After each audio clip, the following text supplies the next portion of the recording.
Kei aku manuhiri o te rā tēnā koutou. Tēnā tātou i te rā o Waitangi. Tēnā tātou i te tiriti o Waitangi me tōna kawanata.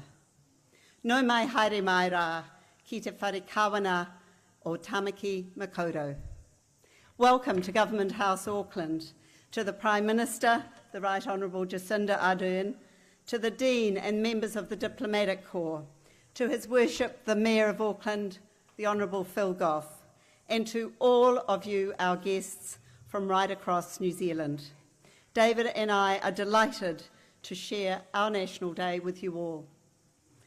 On Waitangi Day, New Zealanders remember how this nation began 178 years ago today with the signing of a treaty between assembled rangatira and a representative of Queen Victoria.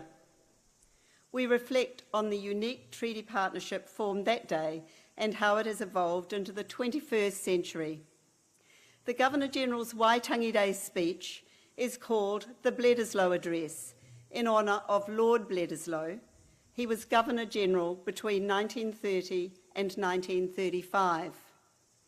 We honour Lord Bledisloe for raising public awareness about the significance of the Treaty of Waitangi and for his extraordinary foresight and great generosity in purchasing the Treaty House and its grounds from private ownership and for gifting the property to the people of New Zealand. Lord Bledisloe is reported as saying that while he had bought Waitangi to prevent a real danger of the residents being carried off to America by a speculator, he really wanted to foster the sense of nationhood and to link forever Māori and Pakeha for a common good. Of course, these days, Lord Bledisloe is rather better remembered each year when the All Blacks and the Wallabies compete for the Bledisloe Cup, another of the very many gifts he made during his 5-year vice-regal term. Last year, at the Bledisloe reception on Waitangi Day, which we held at Government House Wellington, I spoke about the treaty itself and the circumstances that led to it being drafted and signed. I expressed the hope that more New Zealanders would make themselves acquainted with the treaty, as well as the breaches that followed its signing, and thereby better understand the source of Māori grievances and the need for redress. A year on, I want to speak about what Te Tiriti means for us today, why it continues to have contemporary relevance 178 years after it was signed. The treaty sits at the heart of Crown-Māori relationship, at the heart of our government, our public and institutional life, and at the heart of our communities. The treaty has been described as providing a set of principles identified by the Waitangi Tribunal and our courts. These principles, derived from articles in the treaty, underpin interactions between Crown and Māori. They include the principle of partnership, the duty to act reasonably, honourably and in good faith, to make informed decisions, to ensure benefit for both parties, to actively protect Māori interests, and to provide redress for past wrongs. In these principles lie the foundations of our success as a nation. As former Prime Minister Jim Bolger said, honouring the treaty is about honouring New Zealand. It's about ensuring that the strength in numbers enjoyed by one partner in the treaty, what he referred to as the tyranny of the majority, does not prejudice the rights of the other party to the treaty. Where there have been past wrongs, the treaty has provided a pathway for acknowledgement and redress. The treaty is a foundation of the contemporary Crown-Māori relationship with regard to natural resources, and our governments have increasingly recognised the relationship between Māori and the environment. Two recent examples have been legally revolutionary and world-leading: the deeds of settlement for Tuhoi and the Whanganui River. Both are based on Te Ao Māori, the Māori worldview, and give Te Urewera and the Whanganui River legal entity and rights of their own. The Māori concept of kaitiakitanga, or guardianship, increasingly resonates within the wider community and aligns with our determination to ensure that economic growth is not pursued at the expense of the environment. The treaty has also been invoked to achieve cultural milestones, including in the status of te reo Māori. The whakatauki ko te reo te Māori o te mana Māori translates as language is the life force of Māori mana. It expresses the profound importance of language to culture, arts, expression, identity, and well-being.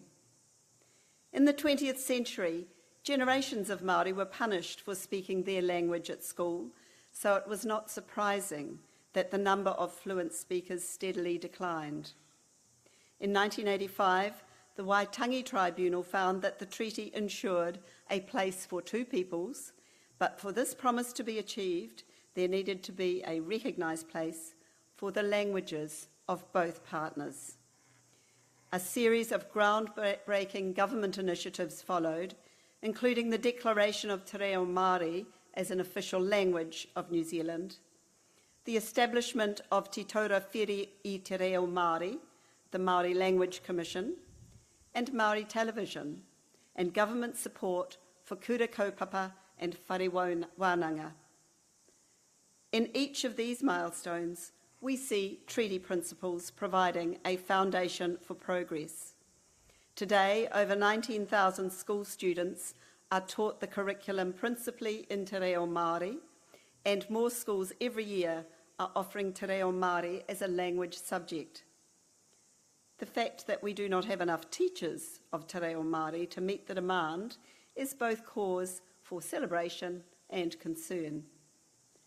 I hope that more New Zealanders will welcome and seek out opportunities to learn our nation's second official language. It is a journey that I am undertaking myself. It's not just a matter of strengthening the future of te reo Māori, though this is of vital importance. Te reo Māori opens a door into understanding and respect for te ao Māori, the Māori world. As Sir Eddie Dury has observed, the foundation of Māori relationships is aroha, love, and inherent in love is a deep comprehension of another's point of view. This duty to know and understand each other is an enduring legacy of Te Tiriti, and the appointment by the present government of a Minister for Crown Māori Relations is the latest step in that process. With genuine listening and understanding, and a willingness to be open to different ways of doing things, New Zealand will continue to make progress in our treaty partnership, not only in the formal relationship that exists between the Crown and Māori, but also in our schools, our workplaces, and our communities. In my role as Governor-General, and as the current successor to Governor Hobson, who signed the treaty on behalf of the Crown 178 years ago, I recognise that I have a particular responsibility to honour the mana of Te Tiriti and to do what I can to broaden appreciation of the role that our nation's unique founding document plays in Aotearoa New Zealand, now and in the years ahead. It's a responsibility that I welcome and embrace. Let me finish with another whakatauki. E tata aronga, e roa araro. Hoaki tātou me te humārire, me te manawa nui. This whakatauki tells us that the journey may be long, but if we proceed with humility and forbearance, the signs for progress are good. Kia ora hui hui tātou katoa.